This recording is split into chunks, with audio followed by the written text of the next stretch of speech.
बहुत बड़ा चर्च है, बहुत पुराना चर्च है। आप ये पार्किंग एरिया देख सकते हो। ये इस तरफ के हिस्से में पूरा समंदर और ये पूरा किले का अंदर का व्यू। इन खायों के अंदर मगरमच्छ छोड़े जाते थे ताकि दुश्मन अगर कुमन डालकर भी अगर किले के अंदर आना चाहे तो भी ना आ सके। आज़ादी की सबसे पहली जंग जिसने लड़ी है वो सुल्तान बहादुर शाह थे। ये 1537 में सबसे पहली जंग लड़ी गई थी। इसके बारे में कहा जाता है कि एक जेल है लेकिन उसका इतिहास कुछ और है।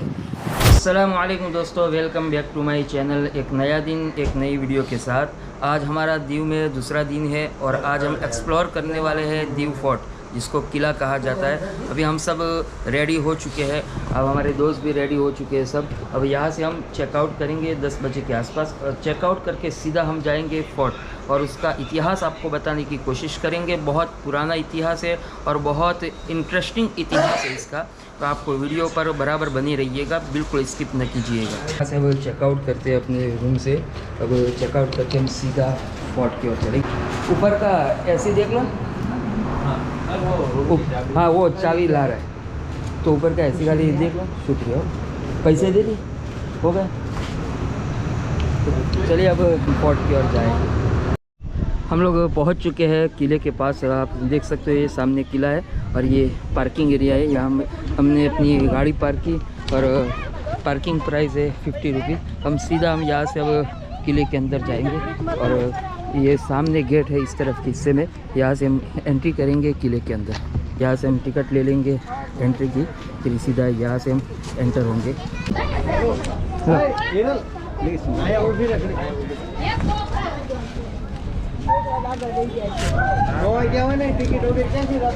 हम लोगों ने यहाँ पर एंट्री कर दी है। ये इस तरह की टिकट है और टिकट की प्राइस की बात करें तो तकरीबन 15 साल के ऊपर के जितने भी लोग हैं सबकी 100 रुपीज़ है और 15 साल से नीचे के जितने भी है इनकी 75 रुपीज़ टिकट प्राइस है। हम लोगों ने यहाँ से एंट्री की। ये फोर्ट का दरवाज़ा है और ये सामने आपको फोर्ट नज़र आएगा, किला नज़र आएगा। और इसके एक अनोखा अंदाज़ आपको बता दूँ इस फोर्ट का कि आप देख सकते हो इस तरफ भी खाई है, इस तरफ की खाई और इस तरह की खाई पूरे मतलब कि पूरा चारों ओर किले के चारों ओर इस तरह की खाई हुआ। अभी आप जो पुल देख रहे हो किले के अंदर एंट्री के लिए एक पुल है। एक ज़माने में यहाँ पर लकड़ी का पुल हुआ करता था। जब इन किले वालों को पुर्तगालियों को ख़तरा होता था किसी दुश्मन से, तो ये लकड़ी का पुल यहाँ पर जो पुल हुआ करता था इसको उठा लिया जाता था और ताकि चारों तरफ खाई नज़र आए और दुश्मन अंदर एंटर होने की जुर्अत न कर सके। और इन खायों के अंदर अब जो अभी भी पानी आपको नज़र आता होगा, इन खायों के अंदर मगरमच्छ छोड़े जाते थे ताकि दुश्मन अगर कुमन डालकर भी अगर किले के अंदर आना चाहे तो भी ना आ सके। तो इस तरह की खाएं बनाई गई है किले के सामने। आपको लाइट हाउस दिखेगा ऊपर के हिस्से में, आपको ऊपर ले चलता हूँ। वहाँ से पूरे समंदर का बहुत बेहतरीन व्यू आता है। अब आपको ऊपर से पूरा व्यू बताने की कोशिश करूँगा। पूरे किले का भी व्यू बहुत अच्छे से आता है। हम लोग लाइट हाउस के पास आ चुके हैं। आप सामने देख सकते हैं ये लाइट हाउस है और ये किले की सबसे ऊंची जगह है। यहाँ से आपको पूरे व्यू का भी व्यू नज़र आएगा, समंदर भी नज़र आएगा और पूरा किला भी आपको यहाँ से दिखेगा। आपको बताऊँ, आप सामने के हिस्से में देख सकते हो ये भी बहुत बड़ा चर्च है, बहुत पुराना चर्च है। आप ये पार्किंग एरिया देख सकते हो। ये इस तरफ के हिस्से में पूरा समंदर और ये पूरा किले का अंदर का व्यू आप देख सकते हो। चारों तरफ आपको समंदर ही समंदर नज़र आएगा। ये किला आप देख सकते हो कितना बड़ा किला है और समंदर के किनारे पर इस किले को तामीर किया गया है। इस किले का इतिहास कुछ इस तरह का है कि तकरीबन 1530 या 27-28 के आसपास पुर्तगाली यहाँ पर आए थे और तिजारत की गर्ज से यहाँ पर आए थे। और 1532 या 31 के आसपास हुमायूं ने जब गुजरात पर हमला किया और गुजरात का जो बादशाह था, अहमदाबाद का जो बादशाह था बहादुर शाह, उसने उसके ऊपर एक ख़तरा मंडला रहा था तो उसने फ़ौरन ये पुर्तगालियों से यानी मदद तलब की। फिर उन्होंने उस मौके का फ़ायदा उठाकर यहाँ पर किला बनवाने की इन्होंने इजाज़त तलब की और सुल्तान बहादुर शाह ने यहाँ पर इनको किला बनाने की अनुमति दी। फिर किला बनाने के बाद 1537 के आसपास यह जो एग्रीमेंट हुआ था अपने पुर्तगालियों और गुजरात के बादशाह के दरमियान, तो उन एग्रीमेंट में इन्होंने गद्दारी की इन पुर्तगालियों ने।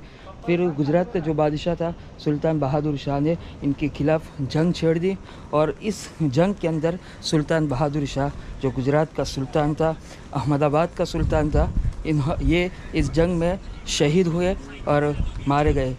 गोया यूँ समझिए कि जंग आज़ादी की सबसे पहली जंग जिसने लड़ी है वो सुल्तान बहादुर शाह थे।